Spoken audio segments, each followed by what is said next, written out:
What's going on, everybody? It's your host, Dominic Peterson, host of the Doug Zone 503 podcast, #1 Oregon football podcast on YouTube.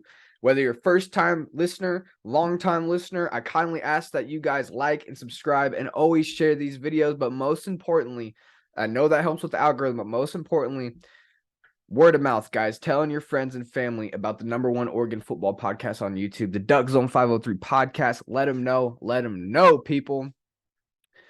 With that being said, guys, welcome into the podcast. We got a lot to touch on. Oregon landed a big-time transfer commit yesterday, and we got a whole bunch of notable visitors that are going to be coming this weekend and the next weekend. So big time prospects going to come on campus, a big-time transfer coming onto the roster. Let's all break it down. What does it mean for the Ducks? Who are these players that I'm talking about? Stick with me and let's get to it. But first, before we get into it, guys, pull out your phone real quick. Do a simple search on Instagram or Twitter or Facebook at DuckZone503. Make sure to hit the follow button on there to get the quickest updates directly from me. Really appreciate everybody who does follow, subscribe, like, and tell their friends and family about the podcast. The Doug Zone family has been running strong for a year now. Really appreciate you guys locking in with me. Okay, without a doubt, let's get into it. So Oregon lands big time former South Carolina edge Jordan Burch. Okay, Jordan Burch was a former 5-star coming out of high school in the class of 2020. Top 10 player in his class. That's what I'm talking about. #2 defensive tackle listed in the 2020 class. #1 in South Carolina. So he stayed with his hometown college team, the University of South Carolina, after playing high school ball in his home state there. #8 nationally. So was a top 10 player in his class, top 2 in his position coming out of high school. Very, very elite player. He has a 247 composite score of 994, which is a really, really high composite score. That really puts him at 4th highest ranking recruit all time in Oregon history. 2 years of eligibility remaining. So even if he doesn't work out this year, he's still a developmental player. You could still make him that star with Dan Lanning and Tosh Lupoy as great defensive coaches, proven track record. I'm sure there's a bright future for Jordan Burch here at Oregon. This is exactly what Oregon needed at the edge position. This is exactly what Jordan Burch needed, is a team where he can go to and doesn't have to be that guy on defense. He can just come in with other veteran players that are returning, such as Popo Amave, Brandon Dorless, Casey Rogers. These are proven starters, veteran guys that you can surround yourself around and really develop around. On top of having premier coaching with Tosh Lupoy and Dan Lanning, I mean, these are proven track record guys that can develop guys to NFL level. Okay, we've seen a certain somebody come from an SEC team that was really struggling, and he was personally struggling because he had, a hometown kid, right, going to Auburn. Bo Nix, we're talking about, right, going to Auburn, lots of pressure on you. Same thing could have been with this Jordan Burch kid, man. Coming out of South Carolina, you're playing high school there, you're a top 10 kid in the country, your name's being listed, and you're expected to change the South Carolina team. I mean, they just had Jadeveon Clowney a few years back, about a decade ago, one of the top edges in all football, go to the NFL. So that's what you're chasing here. With Bo Nix coming in, you're chasing Marcus Mariota, Justin Herbert, the greatness of that, right? So Jordan Burch came into South Carolina with all the pressure in the world as a young 18-year-old kid, and I don't care how many stars are next to your name. I don't care how good they really say you are. 90% of these freshmen are not ready to play on the college level. Now, there's that slight 10% that just come in ready that are going to be NFL ready after year one. There's that slight unreal talent out there. But most of all, most kids need some time to get on the field, get reps, develop, really see the field and understand the college level. It's just a totally different game against totally different athletes, all your same size and speed. So, going to the SEC, like the best conference in college football, tough to play there. I get it. You get a chance to come to the Pac-12, a little lower in competition. We all know the SEC, how dominant they are, how top heavy they are. Pac-12 ain't no pushover. You're gonna have amazing quarterback play this next year on every team. So you need a guy like this. Exactly what Oregon needed, exactly what Burch needed. The edge position was a position of need for Oregon. Oregon just could not get a consistent pass rush. You know, they had the fewest sacks per game since the NCAA started tracking it in the year 2000. This last year was Oregon's worst defense on a yard per play basis since the Brady Hoke defense. And if anybody from here remembers the Brady Hoke defense, oh my.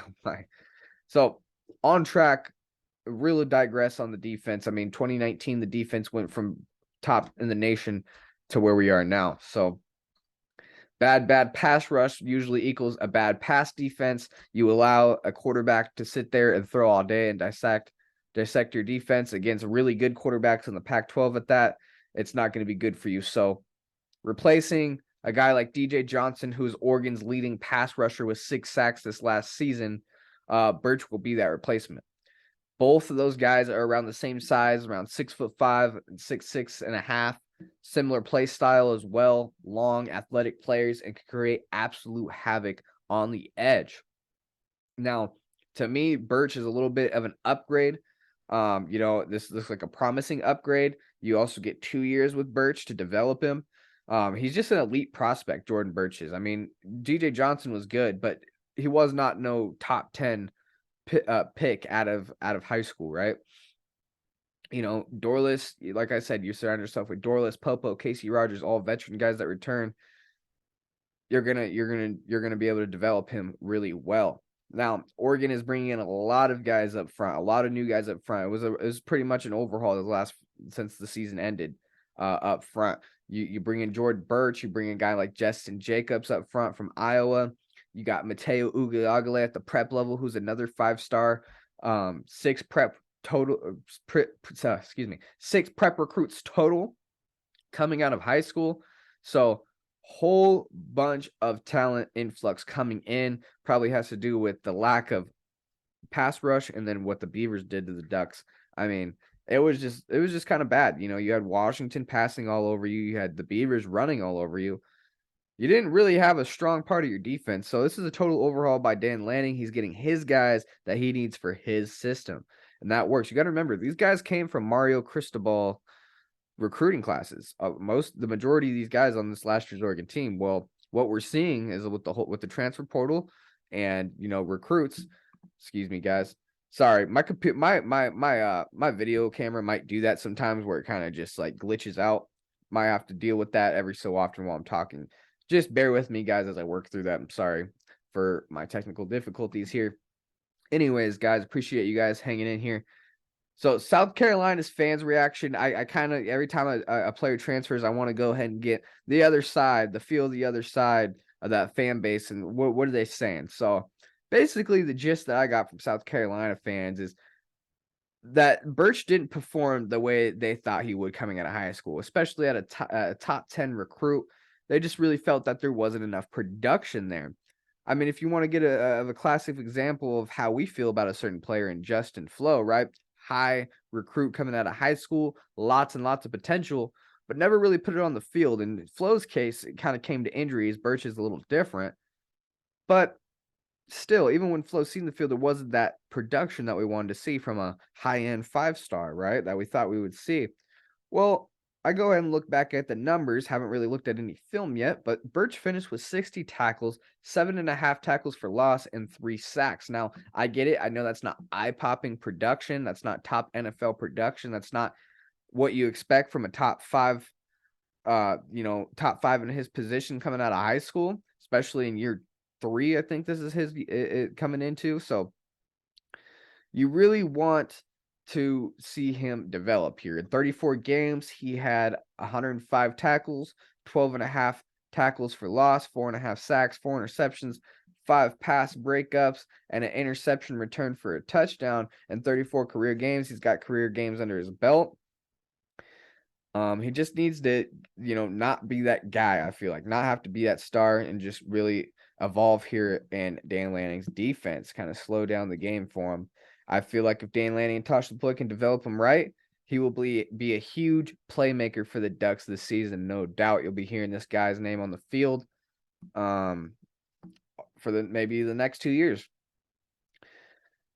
like I said, playing in that SEC country, South Carolina, your hometown, that could put a lot of pressure on you. He has the chance to come to Oregon, rewrite his story, and not have so much pressure on his back, kind of like what we did with Bo Nix here at Oregon. So the 6'6", 275-pound Burch is the 8th total FBS transfer addition to the Ducks this offseason. He joins linebackers Justin Jacobs, who transferred from Iowa, and Connor Sewell from Arizona State. Receivers Trayshawn Holden from Alabama and Tez Johnson from Troy. Cornerback Kyrie Jackson from Alabama. Offensive lineman Junior Engelau from Texas. And safety Evan Williams from Fresno State. And last but not least, FCS transfer offensive lineman Johnny Cornelius from Rhode Island. The addition of Burch gives Oregon 95 projected scholarship players for 2023, and we've been talking about it ever since the scholarship count's been over the cap. By the time the season kicks off in the fall, Oregon's going to have to cut that scholarship number down to 85. So the 10 over right now, they're looking at guys still in the 2023 class. Signing day for the 2023 class is February 1st. So we'll see how many additions we get from that. We'll see if there's any more transfer portal additions that Dan wants to bring in, and then they're going to have those tough conversations with 10, 12, 15 guys, how many scholarships they're over, about maybe it's best they hit the transfer portal, maybe it's best they medically redshirt or retire from football so they can get those scholarships back. And those are always tough conversations because these are kids we're talking about with their education and an opportunity that they thought they had. And that's a tough conversation, but that's why I'm not the head coach, and Dan Lanning gets paid millions of dollars to handle those situations. So, all right. Other than that, welcome Jordan Burch to the Oregon Duck family. He's going to be a big-time addition. I guarantee it. He'll be playing a lot on the field in 2023. Now, 2023 class, like I said, is going to be wrapping up here very shortly on February 1st. Oregon has a few targets they're looking at, but pretty much their class is wrapped up with 28 total prep recruits in their class.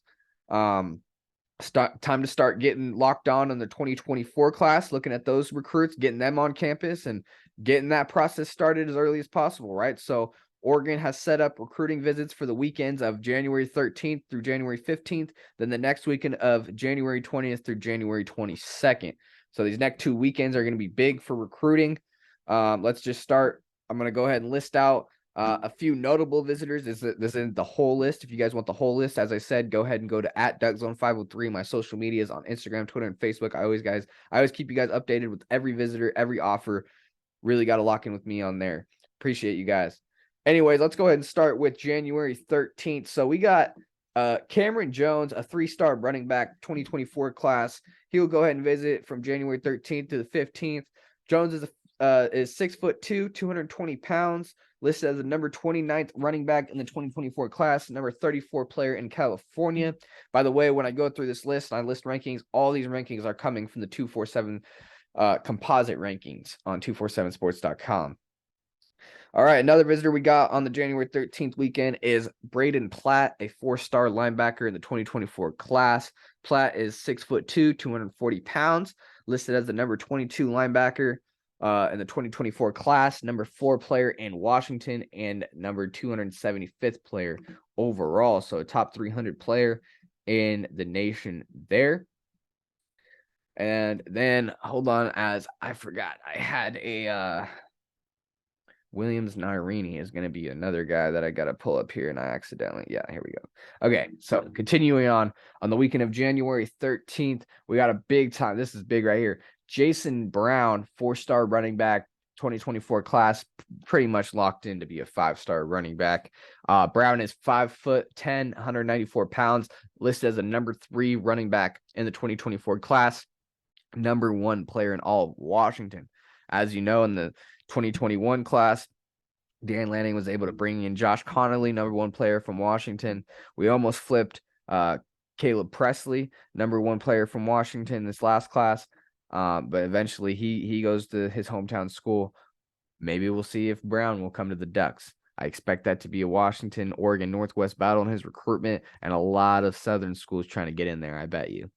So those are some notable visitors for the week of January 13th. Now, the weekend of going into January 20th to the 22nd, We got Nigel Smith, a 4-star defensive lineman, 2024 class. Smith is standing 6'5", 260 pounds, number 6 defensive lineman in the 2024 class, number 5 player in Texas, number 36 nationally. Top 50 player here.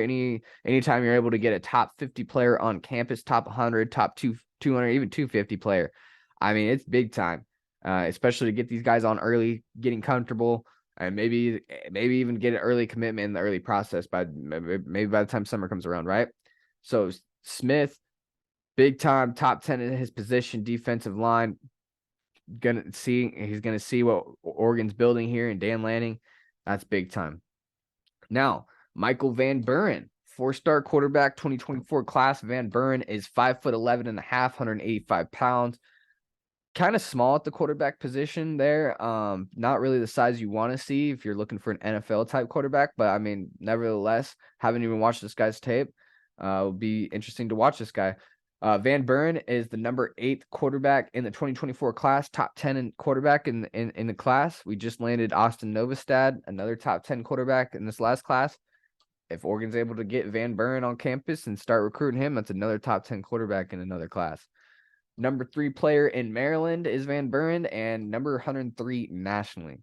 Another top 150 player there. Williams Naurini, hopefully I'm saying that right. Naurini, 5-star defensive lineman, will visit January 21st. Naurini is listed as the number 3 defensive lineman in the class. Number 2 player out of Missouri, and number 17th nationally.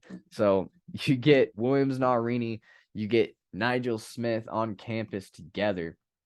I mean, you couldn't ask for a better pair on defense up front. That's absolutely insane. And you pair that with, last but not least, visitor here, Fox Crater, 4-star offensive tackle. He's already committed to the Ducks, so you get an Oregon commit with these big-time prospects, a commit who already knows the culture, already knows the coaches, already familiar with the program, can really show these guys around and show the other recruits what it's like to be a recruit Oregon Duck commit.